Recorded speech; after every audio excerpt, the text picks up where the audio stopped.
Welcome to Drona for You. Today's interview question: how do you bring a DBT project into Dagster so every model becomes an observable asset? Let's nail this.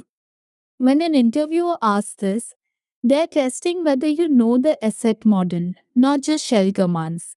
Most candidates say wrap the whole project in a job that calls DBT run that makes your entire DBT project one opaque blob.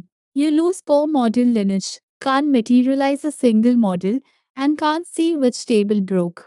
The interviewer hears this person has never actually wired DBT into Darkster as assets.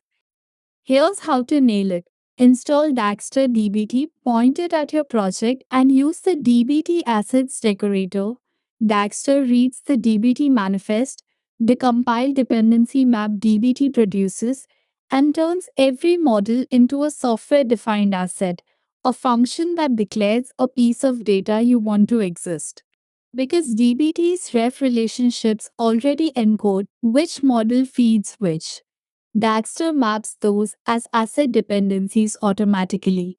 The lineage graph draws itself, no extra wiring. Register everything in the definitions object, the single file that ties assets, schedules, and resources together. Now each model is individually materializable, observable, and sits in one shared lineage with your Python ingestion assets, not buried inside one opaque job. Here's the insight.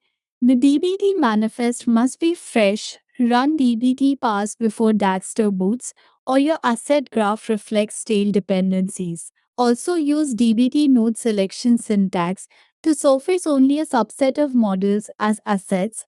Not everything needs to be exposed.